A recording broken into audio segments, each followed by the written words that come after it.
Bueno, pues hoy en esta casa estamos de fiesta, porque al cabo de algunos meses regresa nuestro amigo Jesús Callejo para darnos la charla Premios Darwin, el arte de la estupidez.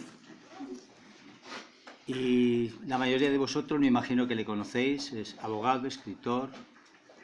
Él aparece entrecomillado por los medios de comunicación, la televisión, junto a Iker Jiménez o Lorenzo Fernández, y es el responsable, pues cómo no, del programa radiofónico La Brújula de los niños. ¿Cómo se llama? La escóbula. Bueno, en esta tarde os va a hablar de este tema tan interesante, porque muchas veces hemos hablado de aquellos que hacen tonterías, y hacen tonterías aquellos que verdaderamente tienen una base importante y se les permite. De ello os va a hablar Jesús, y yo quiero que le recibamos con un aplauso, como es natural, como otras veces, ¿vale?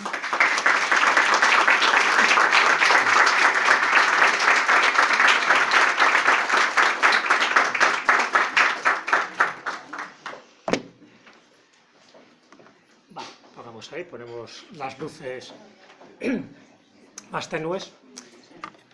No, bien, no, sí, esto, el librito este no hace falta. Salud. Perfecto, muy bien. Buenas tardes. Perdonad ante todo un poco por mi voz, estoy un poco acatarradillo. Las fechas yo creo que son las oportunas. Hay algún virus por ahí rondando, pero bueno, en breve se irá. Pero eso no va a impedir, espero que la voz aguante, el dar esta charla con todos vosotros al calor de este edificio ya tan entrañable, tan espiritual en el doble sentido de la palabra, y dar las gracias, por supuesto, pues a Juan Miguel, a María Jesús, en fin, a todos los que hacen posible que semana tras semana pues esto se convierta en un pequeño emporio de cultura, de conocimiento, y bueno, en definitiva, pues de pasarlo bien, porque el conocimiento yo creo que siempre nos enriquece a todos los niveles. Y como el conocimiento no está reñido con el humor, pues esta vez he querido traer algo que, bueno, que tiene que ver con la ciencia, tiene que ver con Darwin. De hecho, los premios Darwin se llaman así porque en su famoso libro, El origen de las especies, él comentaba algo así como en la lucha por la vida, está hablando de las especies animales en general, ¿no?, incluido el hombre, en la lucha por la vida, pues cualquier variación que haya, por insignificante que sea, siempre puede ser beneficiosa para el individuo y para la especie. Bajo esa premisa, hay personas, muy generosas ellas, que se autoeliminan voluntariamente para mejorar la especie. Y entonces esos son los que se suelen dar el premio Darwin póstumamente, porque han sido tan generosos que su estupidez les impide procrearse para que, o sea, no solo nos quitamos un estúpido del medio, sino que además quitamos que esos genes del estúpido se propaguen. Entonces también se lo dan, en este caso no con carácter póstumo, a aquellos que se automutilan y impiden la procreación. Entonces, bueno, siempre es un detallito por parte de ellos. Entonces lo que quiero hacer es enfocarlo por dos vías. Es decir, quiero hacer como dos partes. Por una es bueno, gente famosa que por unas razones o por otras ha muerto de una forma extraña, chocante, grotesca, absurda. Algunos se merecen el premio Darwin, otros no, porque el premio Darwin es un premio relativamente moderno. Desde los años 80 ya se han dado 700 premios Darwin, o sea que imaginaros la cantidad de estupidillos que hay por ahí. Pero no pasa nada, pero la familia muchas veces no lo recibe con agrado, porque claro, si le das, dice, hombre, pues gracias porque su pariente ha hecho una buena labor por la humanidad, hay veces que no se entiende bien la cosa. Pero el mecanismo, la filosofía del premio Darwin yo creo que queda claro. Es decir, hay mucha gente tonta por el mundo que si ellos, además tienen que cumplir unos requisitos que luego lo pondré, no vale cualquiera, ¿no? Para ganar el premio Darwin hay que tener capacidad para ello, no te creas. Pero, oye, si al final son tan generosos y dejan paso, ¿no?, para los más hábiles, la lucha por la vida, al final el que gana siempre es el mejor, eso ya dijo Darwin. O sea, que te quiero decir que todo es una cuestión científica, sociológica, de plena evolución biológica. Entonces, no os preocupéis, está claro que todos los que estéis aquí, nadie va a ganar el premio Darwin, enhorabuena. Y bueno, pues puestos a buscar un poco el origen, un poco de la muerte más estúpida de la que yo tengo constancia, pues se me ocurría que Esquilo podía ser un buen candidato. Fijaros que nos vamos al 456 a.C. Esquilo, en fin, ya sabes, de los tres famosos autores de la tragedia griega, Esquilo, autor de la trilogía La Oristada, pues es uno de los grandes libros y de los grandes artífices de esa tragedia griega. Y bueno, ¿quién le iba a decir que su vida iba a terminar también como una pequeña tragedia? Pero bueno, una especie de guiño de la existencia. ¿Sabéis cómo murió Esquilo? Pues resulta, bueno, tenía una calva así prominente, en fin, visto desde arriba, desde una parte cenital, pues parecía una roca. Y entonces, pues por allí pasaba un águila que llevaba una tortuga en sus garras. Y las águilas de esa zona tienen la costumbre de dejar, de desprender, de despeñar la tortuga contra una roca para que se abra el caparazón. Y no sé, le vio tan lustroso al hombre, en fin, con los rayos de sol, que cayó directamente en el cráneo de Esquilo. Tragedia griega terminada, se bajó el telón. ¿Quién se lo iba a decir a él? Que no se hubiera quedado calvo. Bueno, Jack Daniel, ¿sí? Famoso licor. Esto es muy interesante porque se le debe a Jack Daniel, las destilerías. Interesante personaje, de los que casi nadie sabe su vida, pero sí se sabe un poco cómo huele, cómo sabe este whisky, ¿no? El careto de Jack Daniels ahí lo tenéis, estaba un poco enfurruñado, tenía un mal carácter, un poco de genio, y este hombre en 1911 resulta que iba a abrir su caja fuerte, tenía unos buenos caudales, porque oye, había ganado un buen beneficio con las destilerías de Jack Daniel. Entonces intenta abrir la caja fuerte y no se acuerda de la combinación. Entonces se pone muy nervioso, ve que no cuadra la combinación, en ese momento le entra un ataque de ira repentino y empieza a dar patadas a la caja fuerte. Claro, cuando tú das patadas a una caja fuerte, el que tiene todas las de perder eres tú. Conclusión, se le gangrena el pie, le tienen que cortar la pierna. Como consecuencia de la infección, pues el hombre murió, me imagino, pues que antes tomándose unos buenos tragos para que el tránsito fuera un poco mejor, pero bueno, qué forma más tonta de pasar al más allá. Algo parecido le pasó a un compositor francés, Jean-Baptiste Lully, y este hombre barroco, unas músicas preciosas que tiene, en aquella época era compositor y director, no había batuta, no dirigías la orquesta con una batuta, se dirigía, como ves, con un palo, un bastón, normalmente de bronce o de hierro, para marcar los ritmos, las pausas y los tiempos, ¿no? Bla, bla, bla. De hecho, para que veáis un poquillo, este es el Luigi, antes de que le pasara lo que os voy a contar. En el fondo, pariente hermano de Jack Daniel. Y resulta, aquí tenéis una imagen de una película que está basada en la vida de Marín Marés, que era un contemporáneo de Luigi, y veis ahí cómo se dirige, o sea, con ese bastón, plom, plom. Y en una de esas, en fin, no estaban tocando bien, también se equivocó por unos centímetros y se lo incrustó en el pie, en el dedo gordo del pie. Las consecuencias ya creo que las sabéis, ¿no? En fin, estamos hablando del siglo XVIII, el siglo XVII se le infecta y como consecuencia de la infección, por entonces los adelantos médicos no eran muy adecuados, pues murió el pobre hombre sencillamente porque en fin, se le escapó la dirección de la batuta, más bien del palitroste de turno, ¿no? Entonces lo he contado un poco para que veáis cómo dos casos muy tontos producen unas muertes pues bastante llamativas, ¿no? En el caso de Vatel, aquí tenéis su rostro, y aquí su película que os recomiendo, es todavía más significativo, porque entramos un poco en la época gloriosa de Luis XIV, el Rey Sol, ese momento de la Francia esplendorosa, y la película esta la recomiendo porque se ve perfectamente cómo se las gastaba la nobleza y la monarquía de aquel momento, pero lo mismo pasaba en España y lo mismo podía pasar en Inglaterra. Pero en Francia era un despilfarro absoluto de todo.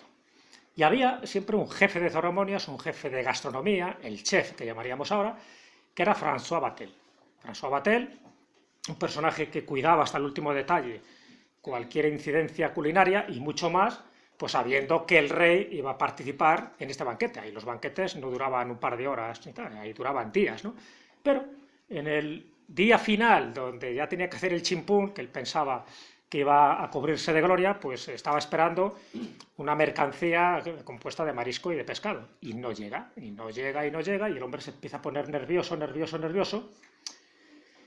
Y no se le ocurre otra cosa, él tenía 41 años en aquel momento, o sea, no era mayor, una persona muy prestigiosa, imaginaros, ¿no?, donde las cenas o las comidas no solo era la gastronomía, o sea, los pajes se vestían, se disfrazaban, e incluso había poleas y hacían como que volaban con los pájaros y colocaban los platos en la mesa medio volando, o sea, unas cosas increíbles. Por eso os recomiendo que veáis Vatel, porque ahí se da uno cuenta de las clases sociales. Lo de Darwin es verdad, o sea, la clase de los que vivían y comían en la época de Luis XIV, me refiero a la nobleza, no tiene nada que ver con el pueblo llano que se estaba muriendo de asco y de piojos, ¿no? Entonces, las diferencias sociales eran increíbles, como aquí pasaba también en el siglo XVIII. Entonces, al no llegar el pescado en el momento que él esperaba que llegara para que le diera tiempo, pues no se le ocurre otra cosa que a su cuarto, compungido, se pone una espada en la puerta y se lanza a la espada y se clava el corazón diciendo: esta afrenta no la aguanto, con sus últimas palabras.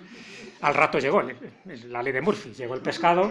En la película dicen que hay una historia de amor, que bueno, que un poco por despecho también, pues se suicida. El hecho es que él se quita de en medio porque no llega la comida cuando debería llegar. Y una pena, porque perdimos un gran cocinero, sobre todo lo perdió Luis XIV, que era de la época de Jean-Baptiste Lully. Aquí tenéis una de las escenas para que veáis cómo se las gastaban. O sea, todo en plan trufado, con mucha mermelada, con cosas exquisitas, con lenguas de faisán y cosas de este tipo. O sea, vamos, prohibitivo para cualquier ser humano convencional. Pero esta gente era como si fueran extraterrestres, os lo aseguro. Es decir, su forma de vida no tiene nada que ver con el pueblo llano. Lo de Julien Offray de la Métrie es más divertido todavía, porque este hombre, que era médico, y además era filósofo, él estaba escribiendo en aquel momento un tratado sobre la felicidad, ya la ves, la cara de cachondo que tiene. Él consideraba que la vida había que disfrutarla, que había que vivirla, a ver, está claro, ¿no? Y que para 4 días y ya 2 que hemos vivido, pues vamos a disfrutarlo. Y él pues era muy comilón, evidentemente, era muy sibarita, un hedonista, escribía de lo que él sabía, que hay ese tratado de la felicidad, pero le dio por eso, por darse una de esas comilonas infernales. Él dice que se comió un paté de pavo trufado, a lo bestia, aparte pues, de los entrantes, de los salientes y de todos los postres del mundo. Conclusión, que le dio un reventón. El tío le salía la comida por las orejas, ¿no? Murió plácidamente, murió decir que con una sonrisa en la boca, ahí la tenéis, momentos antes de morir. Bueno, el hecho es que, curioso, en lugar de pasar a la historia como filósofo, como médico, como un gran humanista, era de la época de la Ilustración, pues al final ha pasado a la historia porque de grandes cenas, queridos amigos, están las sepulturas llenas. Pues este fue una cena, ya te digo, debía estar riquísimo, debía estar de muerte. Bueno, Adolfo Federico de Suecia, otro monarca, ya os podéis imaginar, siglo XVIII, llamado el rey que comió hasta morir. Fijaros ahí, porque claro, esto si lo cuento no lo creéis. Fallece por problemas digestivos, o sea, otro atragantón de los buenos. En la cena, langosta, caviar, chucrut, sopa de repollo, ciervo ahumado, champán y 14 platos de su postre preferido relleno de mazapán. El postre... Digo, es que si no lo veis no lo creéis. Lo he buscado, El postre es este. Es lo que se llaman sellas, es un postre típico de Dinamarca. 14. Pero eso, 14 al final, o sea, porque ya había hueco en el estómago, después del caviar, la langosta, la sopa de repollo, el ciervo, en fin. Y se toma 14 sellas, que son bombas caloríficas. Reventó. Claro. Os voy a poner otra vez la imagen para que lo veáis. Es que esta imagen, que no corresponde, pero bueno, es un poco como muy representativa de una gran película que se hizo en su época, que escandalizó a mucha gente, del año 73, la película de Marco Ferreri. ¿Os suena esto? La Gran Buffet. ¿En qué consiste el argumento de esta película? 4 amigos que se reúnen para suicidarse comiendo. Toma ya. Come que te come. Qué forma de suicidarse. Bueno, entre medias también había unas cuantas mujeres, pues para pasar el ratillo, mientras se suicidaban, porque es un suicidio lento, ¿no? Hay que estar comiendo, comiendo y comiendo. Aquí veis uno de los fotogramas. El hombre ya no podía más y aún así todavía le seguían dando de comer. Película curiosísima, extraña, la gran buffet, la gran comilona. Pero bueno, me lo recordaba cuando estaba viendo estos casos de gente que muere por comer demasiado. Hay gente que ha muerto de risa, lo he querido traer algún caso, y hay gente que ha muerto de miedo, de un susto. Pero bueno, esos no entrarían dentro de esa categoría. Estamos hablando de muertes que se podían evitar, que ellos eran conscientes de lo que les podía ocurrir, y aún así siguieron, y claro, y pasa lo que pasa. ¿Qué es lo que le pasó también a Maximiliano I de Habsburgo? Cuidado, hubo un Maximiliano I, pero que fue emperador de México. Ese no, le dejamos ahora, ¿eh? Estoy hablando de Maximiliano I de Habsburgo, padre de Felipe el Hermoso. Su nieto era Carlos I de España, para que os ubiquéis, ¿vale? Bueno, este era un gigantón, medía más de 2 metros, comía como un bestia, llevaba siempre un ataúd con él, por si se moría, ¿verdad? Curioso. Siempre llevaba el ataúd, claro, un ataúd gigantesco. ¿El qué? Porque si me muero, es que no cabe, es un ataúd normal. Se lo llevaba, daba como yuyu, ¿no? Pero el tío, vamos, con la mano, tenía una manaza que si te daba una torta, te daba la vuelta. Bueno, como una campana. Aquí tenéis otra foto de él, así, un monarca recio, lustroso, comía como si no hubiera un mañana. Ay, pero había un producto que le encantaba, le gustaba muchísimo. No. ¿Qué producto podría ser? ¿Sabes de qué murió? De su vicio preferido, de su vicio oculto. Una melonada, bueno, melón tras melón, claro. Reventó. Maximiliano I de Habsburgo, muerto el pobre hombre por una melonada, le salían las pepitas. Bueno, no entramos en detalles. El sabio, hombre, dice, yo tengo 2 metros, como tenía el ataúd al lado, tampoco le pasaba nada, ¿no? Dice, bueno, al fin y al cabo. Tycho Brahe, astrónomo, danés, hemos antes visto el póster típico danés, los Semblas, nos vamos a un danés, le conoceréis, uno de esos astrónomos perfectos, muy contemporáneo de Kepler, incluso tuvieron sus disputas, y este hombre, sí, le gustaba comer. Bueno, por cierto, no sé si veis una anomalía en su nariz. Hay mucha gente que no lo sabe por qué tiene esa anomalía. Este, cuando era jovencillo, tenía unos 20 años, tuvo un duelo a espada, y su rival le rebanó la nariz. Y entonces él se hizo una prótesis de oro y plata, que es la que siempre llevaba. Entonces, claro, no le gustaba que se fijaran mucho en la nariz, así que no os fijéis demasiado, no sé que todavía... Pero era una nariz de plata y de oro, que le había reconstruido el trozo que le quitó el espadachín. Bueno, pero fuera de eso, esos eran sus años jóvenes, fogosos, testosterona a raudales, pero era un gran astrónomo, efectivamente, y tenía una cualidad. La cualidad es que comía mucho, pero también bebía mucho. Y en una cena de gala, uno de los grandes condes de la Praga del momento, la ciudad de Praga era por entonces como el emporio un poco cultural que había en Europa, ¿no? Y él pues frecuentaba mucho aquellos salones, y bueno, pues le invitan a una cena, y este hombre padecía de cistitis. Entonces empieza a beber, imaginaros, y entonces, claro, le entraron unas ganas tremendas de ir al servicio, pero le daba cosa ir al servicio, porque era una cena de gala y podía enfadarse pues el marqués, el conde, o en fin, toda la prestigiosa concurrela que había por allí. Y aguantó. Y desde el más allá dijo, tenía que haberme ido al servicio. Y reventó. Muertes tontas, fijaros, el pobre Gaudí. Él tenía en ese momento 73 años, estaba ensimismado en sus cosas mientras construía la Sagrada Familia, y le atropella el tranvía que pasaba por la Gran Vía de las Cortes Catalanas, tranvía que iba a 10 por hora. Pero el problema no muere del atropello, un atropello tonto, porque solo con mirar, en fin... Es que iba vestido de tal manera, no sé si... No tengo aquí más fotos estas. Bueno, aquí hay 2 imágenes de él. Iba vestido de tal manera, era muy místico él, no sé si sabéis un poco la última etapa, muy católico, muy recogido en sus menesteres, y no vio el tranvía, ya digo, iba a 10 por hora. El problema es que cuando le arrolla, le deja tumbado, no muere, pero piensan los que pasan por allí que es un mendigo. Le ven ahí en plan zarrapastroso y dicen, esto es un mendigo, ¿para qué? Era Gaudí. Entonces, cuando se quieren dar cuenta y llaman a una ambulancia y tal, pues ha pasado un tiempo suficiente como para haberle salvado. Y al final, en el interín y tal, pues el hombre murió y, por desgracia, pues nos dejó esta iglesia inacabada.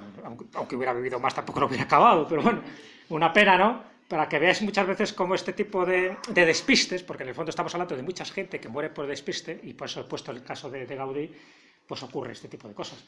El caso de Bobby Leach es muy curioso también. Estamos hablando de un personaje de principios del siglo XX, y este se hace famoso porque siempre se hacía fotos de la misma manera. Ahí lo tenéis. Me encantaba, dice, ¿y eso por qué? No es ninguna bomba ni nada parecido. Es una especie de cámara que él se hizo para tirarse, porque el tío era muy valiente, muy arriesgado y muy aventurero, para tirarse por las cataratas del Niágara. Ahí lo tenéis. Entonces esto lo llevaba a todos los lados, como una especie de feria. Dice, mira, yo me tiré por... Y sobrevivió. Es decir, se tiró por esto y sobrevivió. O sea, hubiera sido ganador del premio Darwin, pero no muere por eso. Por eso lo he traído. Porque dices, hombre, este hombre que presumía de lo valiente que es, de que ha desafiado a la muerte, de que ha mirado cara a cara, ¿no?, a la desdentada, como dicen, como un nombre popular que recibe la muerte, y resulta que luego iba por una ciudad de Nueva Zelanda, tropieza, resbala con una cáscara de plátano, se cae, y como consecuencia de la caída, lo de siempre, ¿no?, infección al canto y se murió de una forma tonta. Entonces dicen, bueno, este hombre que se ha jugado la vida en las cataratas del Niágara y miles de cosas metido ahí, o sea, una especie de nuez, y luego se muere por una cáscara de plátano. Para que veáis un poco los guiños, ¿no? Qué curioso cómo ocurren este tipo de cosas, pero bueno, Bobby Leach, pues ha pasado al final a la historia más por una muerte tonta que por su hazaña, porque por cierto fue el segundo, no fue el primero que lo hizo, o sea, que tampoco tenía tanto mérito. Pero bueno, ya que hablamos de esas muertes extrañas, no sé si conocéis a Félix Fauré. Félix Fauré fue presidente de la República Francesa. Y Félix Fauré, pues tenía sus pequeñas manías, el hombre. Tenía una secretaria muy solícita. No sé si os acordáis de un presidente de Estados Unidos, ¿no?, que también tenía ahí pues algo parecido. Y entonces, bueno, pues de vez en cuando le hacía esos servicios ministeriales con final feliz. Y en uno de esos, pues le dio un patatús, de tal manera, ahí tenéis un poco la reproducción, y le dio el patatús mientras su secretaria, Marguerite, le estaba haciendo una felación. El problema es que, como le dio tan de repente, quedó aferrada al pelo de ella, no había forma de sacarle la mano de allí, la tuvieron que cortar el pelo, le hicieron un desaguisado a la pobre chica, y él al final lograron desprender los dedos, y le enterraron de la mejor manera posible, intentando acallar este incidente, porque, hombre, que muriera en acto de servicio, pues no sé si era eso exactamente. ¿Tenía la bandera bien alta? Pues posiblemente, no lo sé. Allí en Francia llaman la petit mort a lo que viene después del orgasmo. Entonces este tuvo la petit mort y la grande mort. Y le enterraron en el cementerio de Père Lachaise, donde por cierto está Allan Kardec. Pero también, en Père Lachaise, está esta tumba. Hay risitas ya por ahí, creo que alguien ya se sabe. Victor Noir, una muerte tonta también, hombre. Él tenía 20 años, un duelo tonto con Pierre Bonaparte, un príncipe pariente de los Bonaparte, y él era redactor, periodista del periódico La Marseillaise. Y a lo tonto, pues el otro saca una pistola, le dispara y le deja seco en el sitio, ¿no? Pero, por lo que sea, el que hizo la escultura lo quiso hacer de la forma más realista, tal como quedó tumbado, ¿no? Y bueno, se ve que tuvo una erección en aquel momento, porque se lo hizo con esa protuberancia que veis ahí más descolorida, y desde entonces corrió el rumor de que aquellas mujeres solteras que querían tener descendencia tenían que frotar, salvarse la parte, y luego depositar una flor, una rosa en el sombrero, porque dice que eso generaba fertilidad. Entonces, cuando vas a Père Lachaise, pues es verdad que cuando vas allí, pues dices, hombre, hay algo ahí que está más descolorido. Es cierto que el Jules Dassin, que era el escultor, pues yo no sé si con mala leche o con cierta ironía, pues le hizo esa protuberancia, porque dice, no, dice, yo he reproducido lo que vi. Entonces, bueno, ya sabéis que muchos ahorcados tienen una última erección, bueno, pues se ve que que Víctor Noir pues le debió pasar algo parecido, pero vamos, ya, pero que te esculpan de esta manera, pues así le esculpieron. Y así está, bueno, ahora me imagino que estará más descolorido. Muerte tonta, por cierto, se iba a casar al día siguiente. O sea, pues digo, el tío estaba ya como preparado para otro tipo de batallas. No esperaba que le iban a descerrajar un tiro de esta manera. Bueno, y de hecho esto un poco, pues por eso, digo, para que veáis también que ha habido mucha gente famosa que ha tenido este tipo de peripecias, de avatares. Algunos ya has visto, pues por comilonas, otros por despistes. El hecho es que algunos se han separado, ¿no?, de esa línea evolutiva por distintas razones. Lo más interesante son los premios Darwin, ya digo, que nacen con esa ironía, ¿no?, de decir, bueno, vamos a premiar a aquellos que voluntariamente se automutilan. Y claro, lo que no sabían ellos es que ya aquí en España ya teníamos, y os los he traído aquí, un librito donde pone Noticias idiotas, 50 años de prensa delirante, que es muy raro de conseguir, ahora os lo dejaré si queréis para que lo veáis, y que ya aparecían noticias de este tipo, pero cogidas de la prensa. O sea, alguien tuvo la paciencia de empezar a indagar y decir, oye, pues la verdad es que hay gente muy tonta, pero que muy tonta. Y fueron recogiendo todo este tipo de testimonios y dejaron este libro, con lo cual esto sería, para que veáis, nuestro antecedente de los premios Darwin españoles, que nadie lo sabe, lo sabéis ahora vosotros. Pero que me parece interesante porque lo tenía ahí guardado y dije, pues mira, lo voy a traer para que veáis que es verdad. Y entonces, los premios Darwin, que cada día tienen más profusión y más difusión mediática, este es un poco el logo suyo, ¿ves? Como la evolución Pu, y al final hay uno que se cae, se autoelimina voluntariamente para que los demás sigan ese camino evolutivo. Darwin, bueno, caricaturizado, pues ya sabéis que también tuvo muchos problemas Darwin en su momento cuando escribió El origen de las especies, porque iba en contra de ciertas doctrinas religiosas cristianas, y entonces le podía, ¿cómo que descendemos de un mono? El que desciende de un mono eres tú. Y entonces, pues son así. De hecho, la etiqueta de Anis el mono es un reflejo sarcástico de Darwin, no sé si lo sabíais. O sea, esto, cultura general, pues si tenéis que ir un día, ahora caigo. Y aquí están los requisitos, porque ya digo que no vale cualquiera para obtener el premio Darwin. El primero, imposibilidad de reproducción. El candidato debe estar muerto o haber quedado estéril. O sea, si queda estéril también sirve, ¿eh? Vale. Hubo un caso de un norteamericano que, bueno, ya que hemos estado con Félix Foguet y con Víctor Noir, pues cogió una aspiradora y dice, pues y se intentó aliviar con la aspiradora sin darse cuenta de que lo que sale al aire es una especie de cuchilla interna. El hombre se automutiló y, bueno, pues le dieron el premio Darwin, porque era el premio valiente. O sea, que te quiero decir que imposibilidad de reproducción. Él no muere. Es verdad que a partir de ese momento pesó menos, pero hubo otro caso también en Gales. Había un partido de fútbol, de rugby entre Gales e Inglaterra, y siempre ganaba Inglaterra. En fin, pero este hombre apostó. Dice, pues si gana Gales me corto los huevos, dijo allí delante de la peña. Sí, lo dijo con un par, ¿eh? Y, oye, la ley de Murphy, ganó Gales. Y el tío, bueno, pues una bravuconada, pues ya está, ¿no? No, ¿qué va? Se fue a casa y al rato vino ahí con ellos bien envueltos y se quedaron estupefactos los amigos. Dice, oye, y le dijeron, eres un machote. Pero hubo uno siempre gracioso, dice, machote era antes.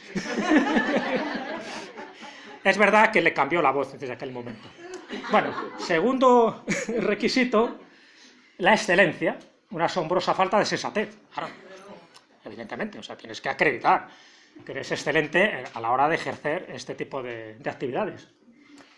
El tercero es la autoselección, causar la imposibilidad de reproducción, y el punto número 1, así mismo, o sea, que evidentemente tienes que intentar que esa autoselección no se la hagas a otro, o sea, no vale si tú le matas a otro, por muy absurdo que sea, ¿vale?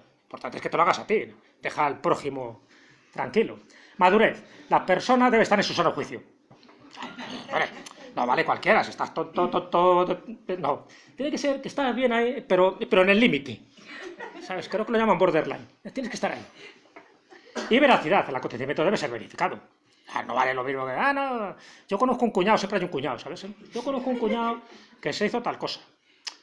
Y hay varios casos de estos de cuñados, ¿eh? Entonces, estos son los 5 requisitos que tienes que cumplir. Si se cumplen, perfecto, premio Darwin, premio prestigioso, lo recibe de manera póstuma la familia, o él, agraciado, si ha cumplido el primer requisito.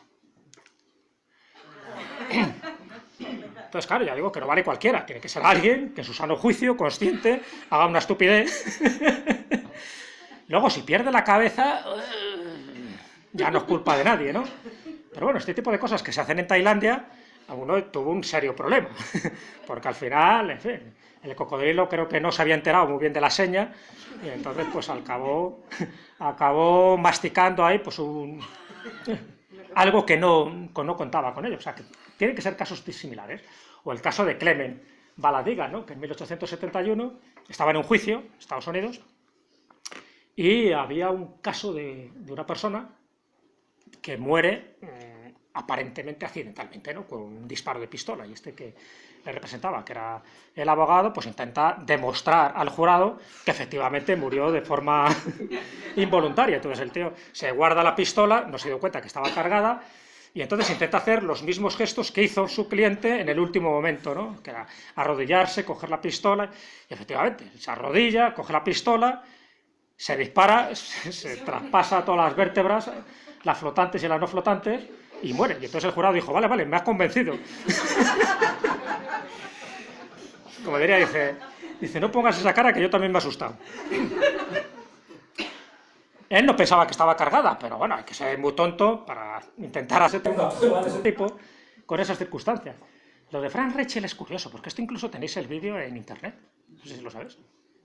Y en internet, el tío le dio en 1912 por decir, oye, me he hecho una capa que parece un murciélago. Dice, sí, no me digas. Y entonces se fue a la Torre Eiffel y con esta capa, con este artilugio, pues en lugar de tirar un maniquí, que sería lo lógico, pues el tío dijo, no, yo estoy tan convencido de mi invento, que yo voy a volar y que voy a planear, que lo voy a hacer yo. Y entonces, pues bueno, pues las cámaras allí lo grabaron, ¿no? Las cámaras antiguas, imaginaron, ¿no? De 1912. Y entonces el tío se sube a la primera plataforma de la Torre Eiffel. Y bueno, pues efectivamente, eso no se desplegó ni nada, tampoco había ni altura, o sea, bajó como un fardo y se quedó como el coyote del Correcaminos. O sea, se quedó aplastado. Nadie entendió muy bien, dice, ¿qué pretendía este hombre? De verdad, que os aconsejo que veáis el vídeo, porque hay toda la preparación, el tío haciendo ejercicios gimnásticos antes y tal, y luego, ya digo, como un fardo de patatas. Este es el de la portada. Este que veis ahí es este. Este es español. Este tenemos también en el género hispano. Pero esto es una noticia que dieron fuera de España, porque en España no se atrevían a dar la cosa. Que el tal Herminio, sabemos el nombre, de 39 años, pues le dio por beneficiarse a una gallina, con la mala suerte que con el traqueteo se le cayó una roca y le dejó aplastado. Con la gallina y todo. Entonces, y alguien encima con mala leche le hizo una foto. Ahí tenéis la cara, la piedra y la gallina, que está por ahí. Entonces dices, joder, qué desesperado debía estar el tío. O sea, pues digo que este libro empieza con esa noticia. Bueno, la he traído un poco pues para que veáis, en fin, que estas cosas pasan. Este sí que sería un premio Darwin, ¿no? Y bueno, y la gallina. Que la gallina no. Cosas curiosas, fotos que parecen que están sacados de algo imaginario, pero no, es algo que ocurre. O por ejemplo, el que ganó un premio Darwin, que hizo una apuesta y dijo, a ver quién aguanta más debajo del agua.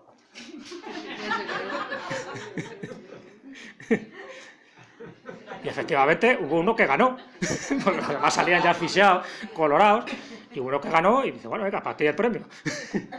Aguantando, o sea, parece que son cosas absurdas, ¿no?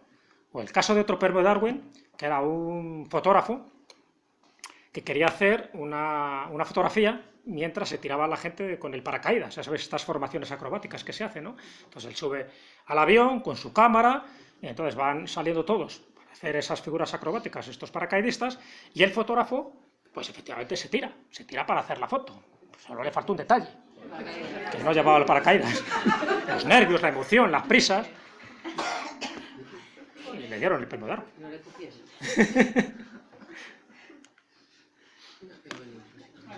El selfie del Machu Picchu. Hubo un señor que dijo, yo me hago, bueno, esto es muy habitual, cada vez más, que entonces te pones en un lugar importante, bueno, Machu Picchu, si habéis estado alguno, pues hay zonas un poco peligrosas, porque hay un acantilado y tal, ¿no? Entonces, este hombre se pone al lado del acantilado para hacerse el selfie, pero bueno, lo de siempre, ¿no? Dice, esto no sale bien, el gran angular, me voy a poner un poco más para atrás. Y el más para atrás, más para atrás, más para atrás, pues eso, pegó un traspiés y sí, creo que se hizo el último selfie mientras iba gritando Jerónimo. Y fue en el Machu Picchu. Entonces, bueno, en aquel sitio donde cayó ya pusieron una valla protectora para decir, que no haya más tontos que se vayan aquí a hacer un selfie, porque, en fin, esto es peligroso. Y imaginaros, ahí con los Andes de fondo, que está muy bien, pero estamos hablando de casi 4.000 metros de altitud. Entonces es muy peligroso. Pues hubo alguien que lo hizo. Bueno, para mí el problema es que no hay fotos, claro, de muchos de estos, porque no tienen el detalle de hacerse la foto última, ¿no? Pero había uno que miró a ver si en un bidón de gasolina había gasolina, entró, pues, pero con un mechero encendido. Quiso comprobarlo. Suena chiste, pero es verdad. O sea, estos casos son verídicos, ¿eh? Todos cumplen sus 5 requisitos. Entonces, sí, claro. Lo último que dijo, dice, sí, parece que sí. Y no sé yo mucho más. ¿Sabes que incluso hay una serie que se llama 100 maneras de morir? ¿La habéis visto, no? Que la recomiendo porque precisamente lo que buscan es representar este tipo de casos. Entonces, parece mentira, ¿no? Dicen que están basados en hechos reales, pero parece mentira las formas tan absurdas que ha tenido de morir mucha gente. Entonces, para mí el más curioso, claro, cuando haces un ranking dices, ¿cuál es el que más te ha llamado la atención? ¿No? Pero hubo uno que estuvo haciendo malabarismos con granadas. O sea, se le cayó una y punto. Y otro intentó desmontar un lanzagranada con un martillo neumático. Dice, esto vibrará mucho. O sea, estos casos son verídicos. Pero ahora, para mí el más de más es un terrorista de Irak que le da por mandar una carta bomba. Dice, se va a enterar el diplomático este norteamericano. Y manda una carta bomba, pero pone el remite, el tío. Y entonces, claro, la carta no llega, se la devuelven, la ve, pone cara de sorpresa y la abre.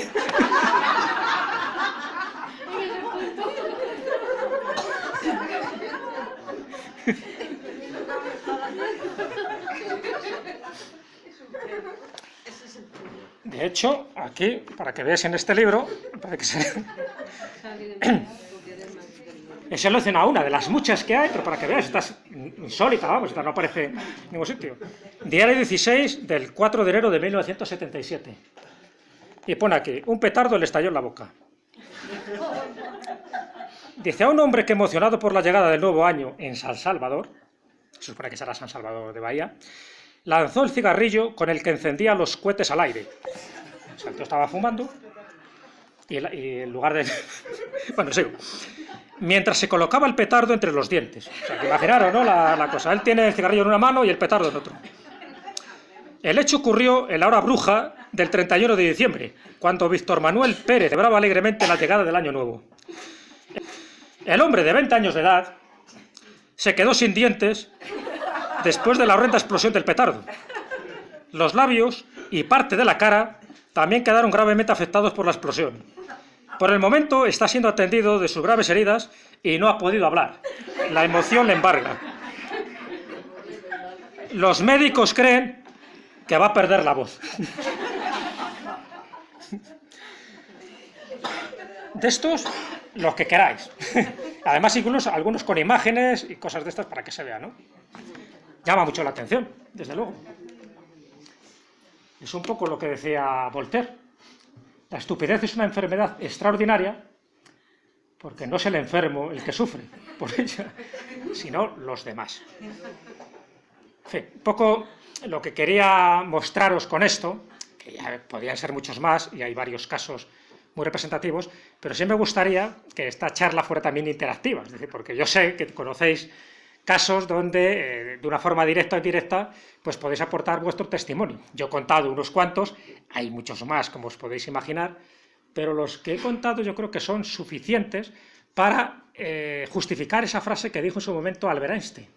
Albert Einstein, de las muchas frases gloriosas que tiene, él dijo, dice, hay dos cosas que son infinitas, el universo y la estupidez humana. Dice, de lo primero no estoy yo muy convencido.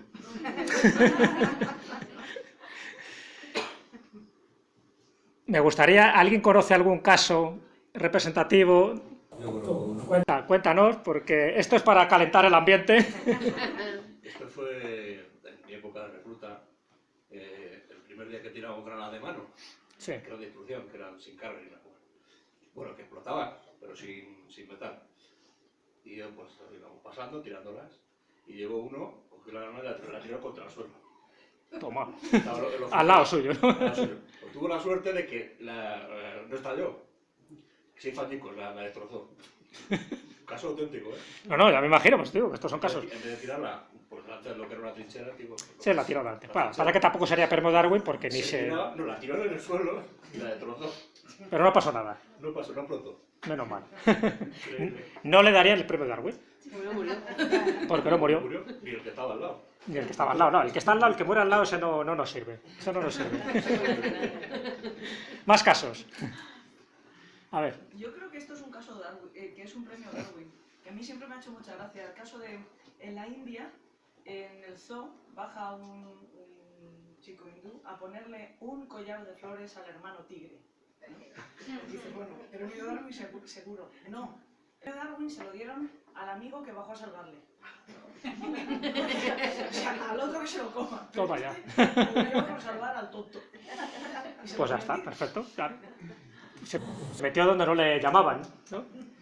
Ha habido otro caso Darwin también muy curioso, que era un cristalero, que el tío pues colocaba cristales en los rascacielos de Estados Unidos, ¿no? De Manhattan. Y entonces colocó uno ahí precioso en el piso 28 y entonces, para demostrar que era irrompible, dice, ya veréis. Entonces cogió carrerilla, se lanzó hacia el cristal y también otro que gritó Jerónimo. El cristal sí era rompible. Lo colocó bastante mal y entonces le salió cara a la broma, ¿no? Pues ese tipo de casos existen, están acreditados y hay, pues eso, la persona que te lo justifica. Más casos, ¿qué conocéis por ahí? A ver. Bueno, este realmente no se merecería el premio Darwin porque fue un accidente, por decirlo de alguna manera. No sé, fue muerto por su fama. Conoceréis de sobra a Houdini. Houdini Sí, pues, claro. es escapista, sobre todo es famoso por cargarse de cadenas y tirarse a una piscina y conseguir un tiempo récord y tal, por salir de ella no se sabe cómo.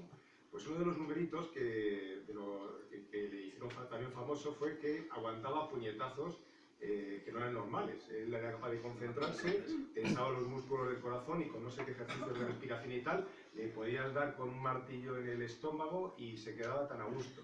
Pero claro, requería esa preparación previa. Y entonces un día, pues no sé si salía de su camerino o estaba pues entretenido firmando autógrafos y llegó uno que dijo, ya verás cómo este puñetazo no lo aguanta. Y sin asomarse, o sea, sin avisarle ni nada, le dirigió el directo. Y el otro, claro, le pilló desprevenido, sin concentración, sin hacer esos ejercicios y nada, y le reventó el bazo. Sí, es verdad. Realmente, Sí. claro, o sea, Creo que al final murió de tiene la culpa, peritonitis, pero- me parece. Sí, es verdad. Pero el otro sí que... Sí, conozco el caso y es verdad. O sea, porque normalmente él aguantaba eso, porque él tenía un tipo de ejercicio para que el músculo del estómago quedara ahí reforzado, y entonces pues lo aguantaba. Pero creo que el otro le dio desprevenido, no le dio tiempo a hacer esas técnicas, ¿no? Y claro, le reventó, bueno, creo que reventó una de las versiones, dice el bazo, y otra dice, pues eso, que fue el apéndice y murió de peritonitis. O Sí, sea, pero es que el homicida aparece en las fotos porque, claro, estaba todo cargado de periodistas y tal, aparece ahí como jactándose de que fíjate lo que he hecho, qué maravilla, ¿no? sí, porque, hombre, he derribado a Harry Houdini, fíjate, ni más ni menos, porque por entonces todas las cosas que hacía es verdad, y muere de una forma tonta, porque con la cantidad de cosas que hizo, que era meterse, pues eso, en galones de agua, Sí. en fin, escapar de las formas más inverosímiles, al final muere de una forma tonta, de un puñetazo mal dado. Fijaros, me acuerdo de otro, de los premios Darwin, que ese también es curioso, es para nota. Este, no quejaría exactamente, pero bueno, porque este quería suicidarse y claro, como tenía miedo, dice, a ver si fallo, busqué todos seguidos para que se cumpliera su objetivo. Entonces se va a un acantilado, el hombre, se lleva una cuerda, se lleva veneno, se lleva una pistola, se lleva de todo, ¿no? Dice, ya está, dice, el plan era infalible, según él. Entonces el plan era, que dice, bueno, yo me ato la soga al cuello, la pongo a una roca grande, de tal forma que si al final no me llego a ahorcar, pues con la roca tal como cae, pues me aplastaría. Además me voy a rociar con petróleo y me voy a quemar mientras bajo. Y además, mientras me ahorco, cae la piedra, me voy quemando, cojo la pistola y me disparo en la sien, ¿no? El tío lo tenía todo ahí pensado. Dice, no puedo fallar. Y se toma veneno. Y dice, me tomo veneno. O sea, imaginaros, hay que tener la mente un poco retorcida. O sea, dice, bueno, el plan no puede fallar, ¿no? Si no es el veneno, es esto, tal. Entonces el tío se sube al acantilado se toma el veneno, se ata la soga, se la pone a la roca, se rocía, se prende y ¡fua! Se tira. Y justo cuando se está tirando saca la pistola, pero claro, con la caída se intenta disparar la sien, falla y rompe la cuerda. Al romper la cuerda, el tío cae de golpe al agua. Al caer de golpe al agua, la impresión del agua devuelve el veneno porque le produce un vómito, apaga las llamas, claro. La roca no se cae porque, claro, como rompió la cuerda, la roca se queda arriba y, claro, al final le recogen y se muere de una pulmonía.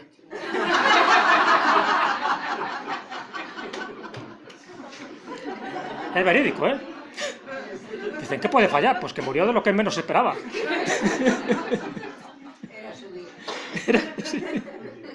Claro, ya cuando lo llevaron, le recogieron, no sé qué, pues bueno, ya el hombre ya no aguantó el otro. Casos de estos que es increíble hasta dónde puede llegar la mente retorcida de ciertas personas, ¿no? Que pueden, ya te digo, morir por despistes, pueden morir por tal.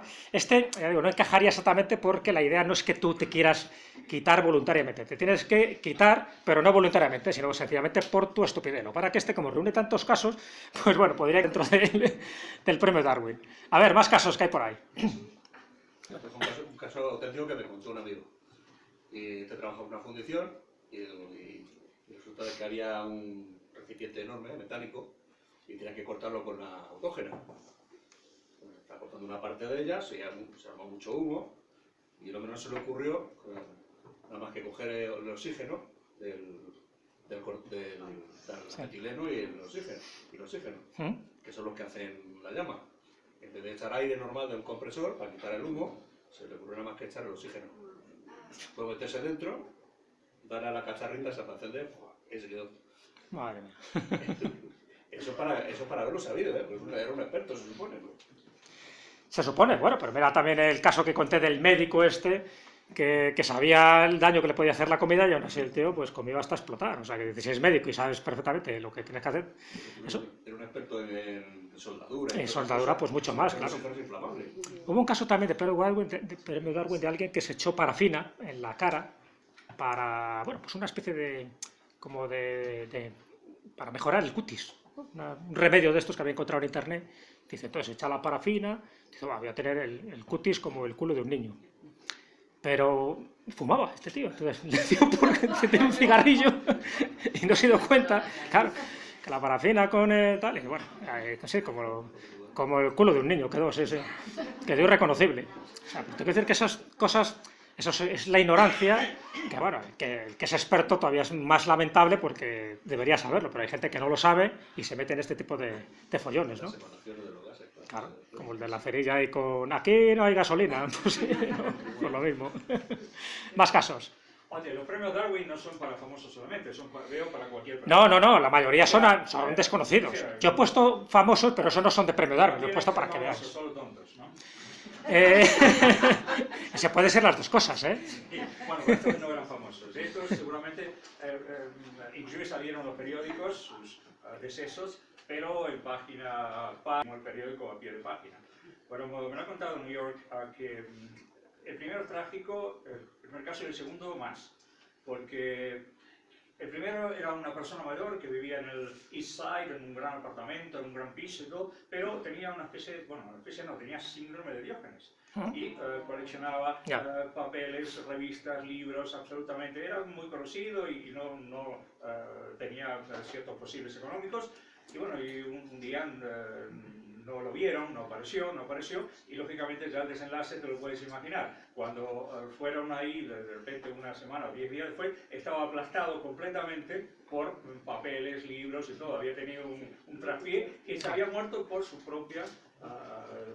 por el síndrome de acumular cosas. El otro caso es más trágico porque era una familia peruana que habían cumplido su sueño de ir a vivir a New York y tener la residencia en New York, y se reunieron la señora con su hijo, con el marido, y el marido los esperaba en un hotel de New York muy alto, de muchos pisos. Y en un momento en que el niño estaba con su padre en la cocina, ella estaba saltando en un colchón de alegría porque por fin estaba en New York. Estaba tan contenta, pero la ventana estaba abierta, hacía mucho calor. Y el colchón era muy elástico. Ya te imaginas. Sí, me imagino, ya me lo imagino. Bueno, sí, por lo menos llegó a New York. No, está enterrado ahí. Bueno, algo es algo. Atrás había alguien también, ¿no? Sí. Los que yo creo que merecen el premio Darwin son los que intentaron, cuando has contado este caso que es el de la pistola, que es en Sí. los que intentaron matar a Rasputín. Sí, bueno, es verdad. No se puede ser tan torpe. Es verdad. Pero al final murió. Bueno, ya, pero Al final murió. No sé, conoces un poco el caso, sabes que Rasputín, Grigori Rasputín, el monje negro, era el asesor, y las malas lenguas dicen que otras cosas, de la zarina. Y entonces, bueno, pues le consultaba todo tipo de cosas, de menesteres, y es verdad que había una cierta conspiración en contra suya porque se pensaba que ejercía una mala influencia con la familia Romanov, ¿no? No solo ya con la zarina, sino con Nicolás II. Estamos hablando de 1917, estamos en la Primera Guerra Mundial, Rusia estaba metida de hoz y de coz en esa guerra, estaba perdiendo batallas, y entonces había ahí dime y direte, porque una cosa es lo que decía Grigori Rasputín y otra es lo que decían los nobles rusos. Y los nobles, pues no estaban a favor de esa influencia de Rasputín, así que un buen día prepararon un complot para quitárselo del medio. Y el quitárselo del medio es que le invitan, el tío tenía fama, ¿no?, de vividor, en el amplio sentido de la palabra, incluso se cuenta, hay un museo erótico en San Petersburgo, que está lleno de miembros viriles de distintos animales, y uno de los animales es el de Rasputín. 28 centímetros, flácido. Ya en erección no sé cómo estaría. Eso es lo que está en un frasco de fórmula, para que os hagáis una idea. Y entonces pues le invitan a esta especie de cena para, bueno, pues eso, porque había una mujer que quería conocerle y él pues entraba como un toro de lidia allí. Pero el final era otro, ¿no? Lo que hacen es que le invitan, le dan unos pastelitos como los semlas esos que habéis visto, pastelitos envenenados, y el tío se infla, ¿no? Plop, plop, plop, plop. Y entonces estaban asombrados estos nobles rusos porque dice, sobre todo el príncipe Yusupov, que era el instigador, dice, si esto ya ha tenido que matar a un rebaño de camellos, dice, ¿cómo puede ser que este hombre... Y el tío comió un montón de ellos y lo único que dijo, me está sentando un poco mal estos dulces.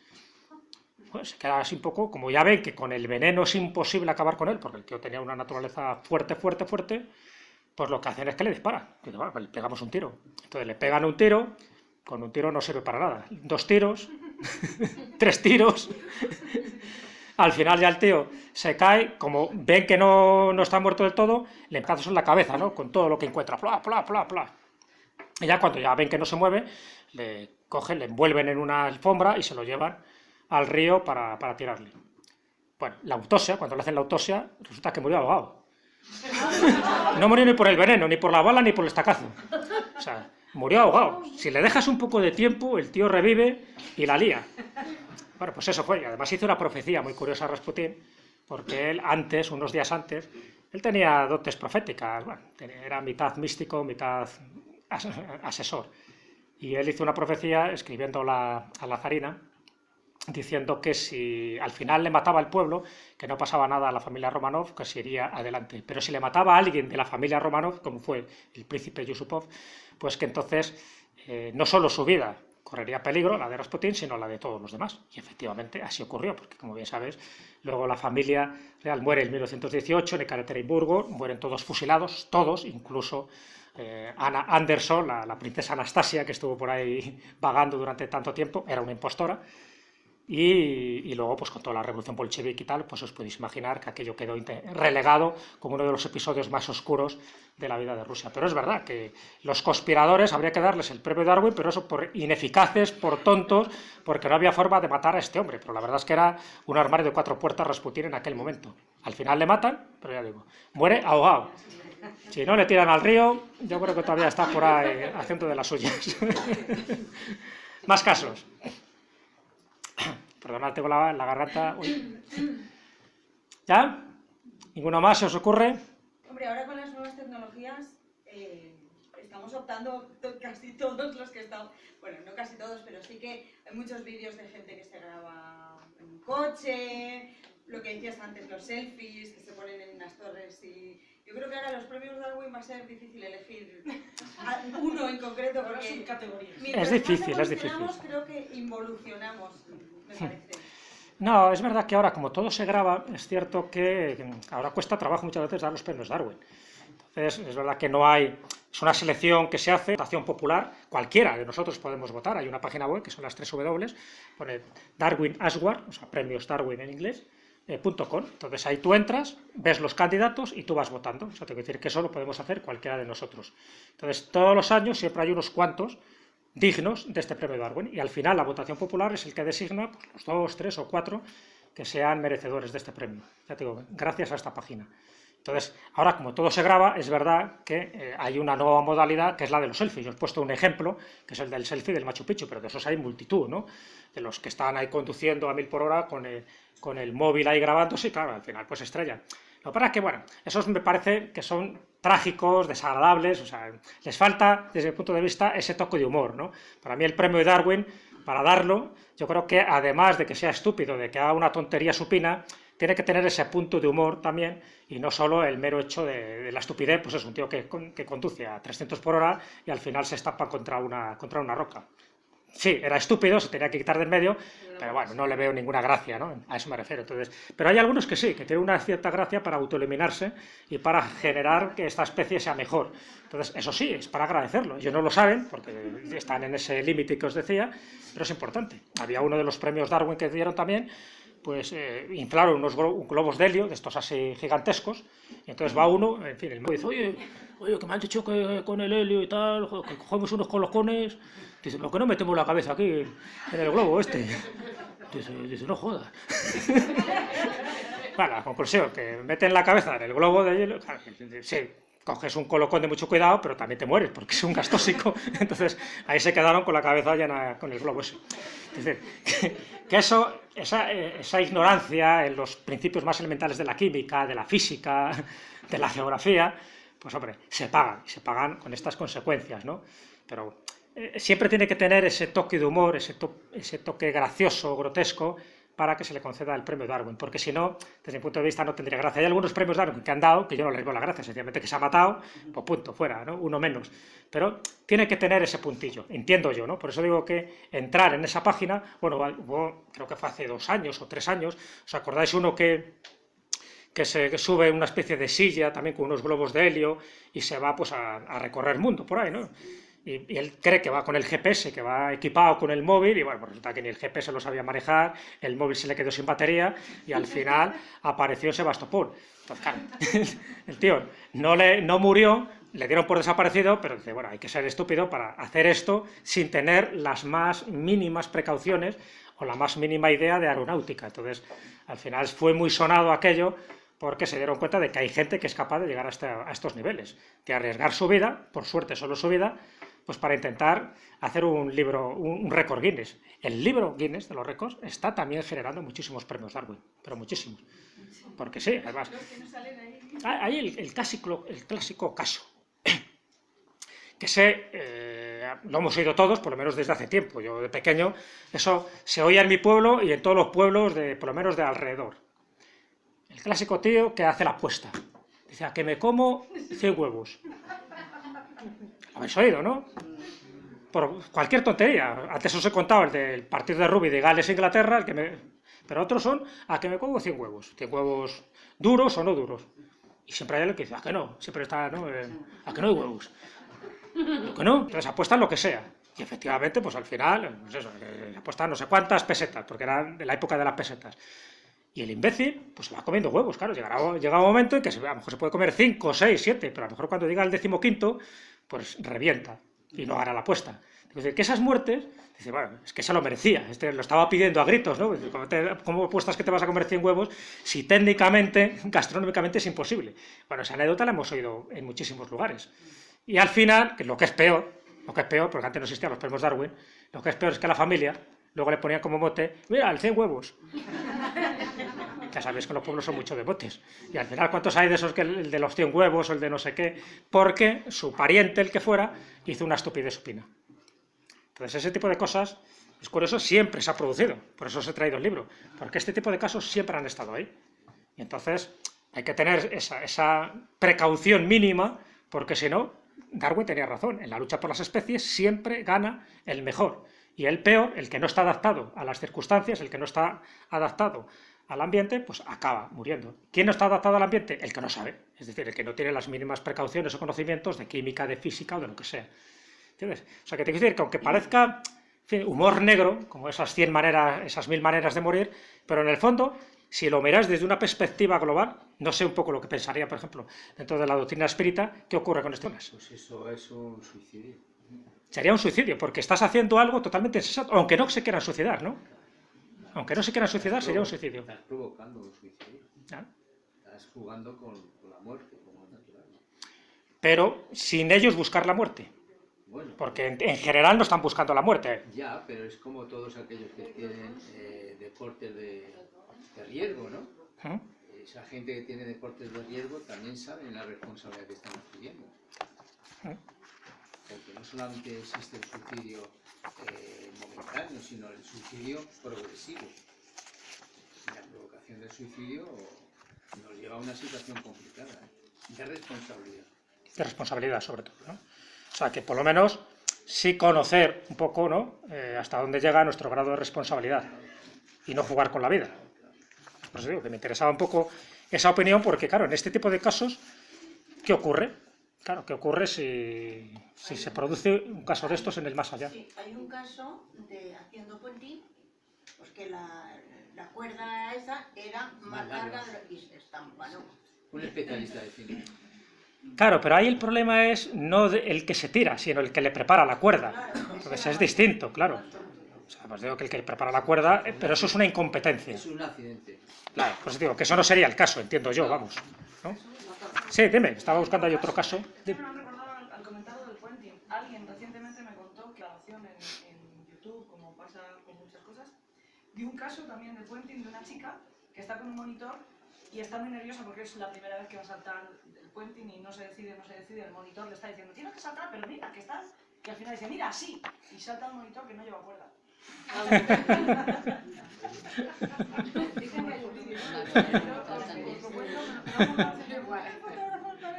saltó sin ese mochín. Y saltos y corren. De los nervios Ese sí. de ella, pero quiero No, pero es verdad, los nervios y tal, pues lo que le pasó a este fotógrafo de paracaidistas.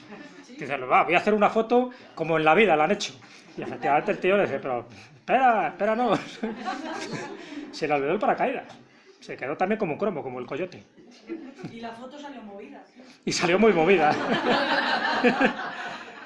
¿Y la que quiere abrir el paraguas yendo en moto, qué? Es auténtico, ¿eh? ¿Cómo fue? Un amigo mío, por una chiquita y tal, la llevó a su casa y empezó a llover. Y la chica no se le ocurre otra cosa que intentar abrir el paraguas. Madre mía. Estaba nerviosa. Claro. Pero hubo una muerte de esas, que esto me lo recuerda, Es una estupidez. eso fue una estupidez, que fue la muerte de Isadora Duncan. Isadora Duncan, El pañuelo. claro, sí, fue una Está en muerte... el Perelache también. Está también allí, efectivamente. Sí, la verdad que en Perlaches hay un buen grupo nutrido. Bueno, ahí está Jim Morrison, Sí. por ejemplo, en Perlaches está Jim Morrison, ahora os cuento las dos cosillas. Y cuando yo fui a ver las tumbas, evidentemente, pues me interesaba muchísimo. Pues la de Allan Kardec, la de Papus, también, que tiene mucho que ver con el mundo espírita. Romy Schneider. Schneider. Entonces, bueno, pero una de las más visitadas, aparte de la de Víctor Noir, para tocar la parte esa que os he señalado, era la de Jim Morrison. Entonces, en Jim Morrison me di cuenta de una cosa llamativa. Es verdad que es un icono, ¿no? Incluso forma parte de ese club siniestro de los 27, porque mueren a los 27 años, y hay unos cuantos, ¿no? Amy Winehouse, por ejemplo, sería el último miembro lleno de grafitis, pero bueno, está con una valla allí Ahora para sí, que la gente no entre. ahora sí. ¿Por qué? Claro, sí, cuando yo fui, porque la gente hacía el amor allí, o sea, iban las parejas y pensaban que la propia energía de la tumba de Jim Morrison, pues, te tenía que dar ahí un vigor tremendo. Lo han tenido que proteger. Y lo han protegido, efectivamente. Cuando lo vi estaba totalmente libre la piel. Y bueno, estaba todo lleno de... Exactamente, sí, estaba de pintura. Bueno, pero fíjate, también sabes cuál estaba. Eso es muy curioso para que veáis el fetichismo, ¿no? El fetichismo que existe actualmente. En la de Oscar Wilde, que también está ahí enterrado, curiosamente, porque ya sabéis que Oscar Wilde, en fin, por sus problemas sexuales, pues al final le destierran y el hombre se va a Francia. Y en Francia pues muere totalmente abandonado, en fin, marginado, una pena. Bueno, pues su tumba se ha convertido en un lugar fetiche, también lo ha protegido, porque iban los hombres y las mujeres, se pintaban los labios y dejaban su ósculo pintado en la tumba. Y luego dejaban también unos poemas, unas frasecitas o algo, porque pensaban lo mismo, ¿no? Que la energía de la tumba de Oscar Wilde pues les infundía a ellos a lo mejor ese don poético o esa inspiración. Muy curioso, ¿no? Porque según en Jim Morrison iban a hacer el amor, en el caso de Oscar Wilde iban a poner el beso, ¿no? Ese ósculo que al final se dieron cuenta de que aquello era como degradar el monumento. Sí, pero con el mapa y todo te puedes perder, porque aquello es gigantesco. Y de hecho, como anécdota, la tumba de Oscar Wilde, os recomiendo que vayáis a Père Lachaise, la tumba de Oscar Wilde, en homenaje, hubo un admirador que lo que hizo fue una especie de estatua monumento, pero en forma de esfinge, pero con una esfinge masculina, es decir, que tenía sus órganos genesiacos bien a la vista. Y vino una señora inglesa, puritana, muy señorona, con un paraguas, y no se le ocurrió otra cosa que darle con el paraguas a los genitales porque le parecía aquello indecoroso. Y desde entonces la esfinge está emasculado, es decir, está sin sus órganos. Y dice las malas lenguas, dice la leyenda urbana, que el propio director del cementerio Père Lachaise tiene esa sagrada parte como pisapapeles. Bueno, el caso de... el caso de Isadora Duncan, dentro de muertes estúpidas, no merecedor del premio Darwin, pero como muerte estúpida, pues murió de esa forma tan tonta, ¿no? Ella iba en un descapotable, iba con el fular al viento, entonces ese fular se le enrolló con la rueda y el problema, descapotable, la rueda, ¿qué hizo? Pegó el tirón, la tráquea se la rompió en el acto y luego el porrazo que se lleva con el asfalto. Es decir, que murió prácticamente en el acto. Entonces, pero eso son muertes que no se sabe cómo interpretar, no es consciente de que eso puede generar un accidente, pues posiblemente no era consciente, claro, de todo eso, pero así es como muere la gran bailarina, ¿no? La gran musa de ese arte, donde nadie se lo esperaba, porque todavía era joven, estaba en el mejor momento, y bueno, pues esa frivolité del fular con un descapotable, presumiendo, pues al final le sirvió casi de guillotina, ¿no? Pues yo digo que esas muertes tontas, por eso se ha puesto un poco como representativa de todas las demás, la de Antonio Gaudí, ¿no? Cuando en los años 20, pues por 1925-27, le ocurre esa tragedia. Es verdad que él ya, bueno, podríamos decir que estaba mayor, él tenía 71 años en aquel momento, pero bueno, todavía le quedaba mucho por hacer. Pero es verdad que ya estaba un poco más para allá que para acá, estaba muy metido en la Sagrada Familia, él pensaba que era, pues eso, como su testamento pétreo, y efectivamente lo fue, ¿no? Todavía lo que queda por hacer, pero de esas muertes tontas sí que ha habido muchas, por eso os he puesto el ejemplo de Jack Daniel, todos esos, porque sí me parecían muy representativas de todo esto que estamos diciendo. Son muertes absurdas, muertes estúpidas, no todas encajarían dentro de esa ley de la evolución, pero sí es verdad que todas tienen un denominador común. Tienen el denominador común que mueren antes de que técnicamente llegara su hora, que mueren por eso, por atragantarse, por reírse, porque se le cae al pobre esquilo la tortuga, o por tantas y tantas cosas. Y quería terminar, porque no quería forzar mucho tampoco la garganta, con otro de esos casos que aparecen en este libro, pero fijaros que en este libro que hay de todo, pero sobre todo eso, noticias idiotas, noticias raras, extrañas, a mí que me gusta mucho el misterio, pues vas encontrando cosas en los sitios más insospechados. Y lo que no me podía imaginar es que en este lugar, donde miré pues para conseguir algún caso más, que contaros de estos premios Darwin antes de que se fundaran los premios Darwin, pues me encuentro con una noticia llamativa, ¿no? Y que lo pone porque lo que hacen es recoger recuadros de distintos periódicos. Y en este caso cogen un pequeño recuadro de La Voz de Galicia del 13 de julio de 1956, que ya ha llovido. Y me llama la atención, y os lo cuento porque, bueno, si a mí me llamó la atención, creo que a vosotros os va a llamar la atención. Entonces lo titulan así, el titular, el periodista pone, extraño fenómeno de decrecimiento. Digo, a ver qué es lo que decrece aquí. Catania. Por tanto, estaríamos hablando de Sicilia. Un caso curioso de decrecimiento retiene la atención de Tania. Una niña de 13 años, Antone D'Amico, que hace solo unos meses medía 1,50 metros, ahora no mide más que 1 metro. Por otro lado, la niña que antes hablaba con facilidad, balbucea ahora como un niño de 2 o 3 años. Los especialistas no han logrado explicar aún este fenómeno. ¿Habéis visto la película de Benjamin Button? El año 56. Una noticia que pasa desapercibida. Digo, qué curioso, ¿cómo puede ser que una niña, me imagino que será auténtica, que medía 1,5 metros, luego mida 1 metro, va disminuyendo, incluso pierda el habla y empieza a balbucear como si fuera un niño? Es decir, que es como si hubiera llegado a su pleno desarrollo a esa edad, de los 13 años, y a partir de los 13 años empezó a menguar. Bueno, los 13 o a los 12, porque la noticia dice que tenía 13. Curioso, ¿no? Bueno, pues para que veáis un poco cómo en cualquier sitio nos podemos encontrar con noticias de este jaez o de este cariz. Conclusión. He aguantado la garganta, que no estaba yo tan convencido. Os invito a que cada vez que escuchéis, oigáis, leáis una noticia de estas, toméis nota, ¿sabes?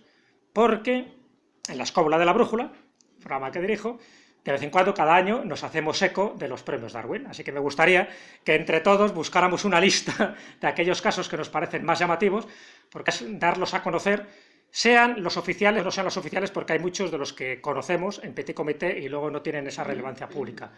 Pero sí que toméis nota, que lo vayáis apuntando, que se lo vayáis pasando, por ejemplo, a él o a mí, a través de la página web, y lo vayamos analizando, porque yo entiendo, y esto sería un poco una especie de conclusión metafísica, ¿no? Yo entiendo de que todos es verdad que tenemos como una hora final, todos tenemos una misión, no siempre somos conscientes de cuándo nos va a llegar nuestra hora, por eso hay que vivir cada momento, ¿no? Como si fuera el último, tal como se ha dicho, pero es cierto que en ciertas personas hay como una especie de programación interna, como un reloj, como un tic-tac, que no sé si inconscientemente saben que tienen que irse antes de tiempo para mejorar la especie. Entonces, yo creo que solo por eso esta gente se merece nuestra admiración.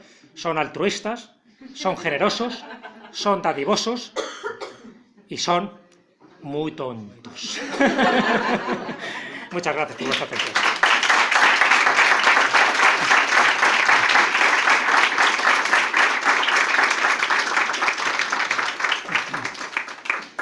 Pues muchas gracias, Jesús, porque hemos pasado una tarde estupenda.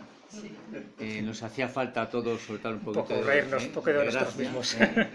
Porque la verdad que con todos estos casos volvemos la estupidez, como tú dices, del género humano. Bueno, pues tomemos nota para no estar en la lista.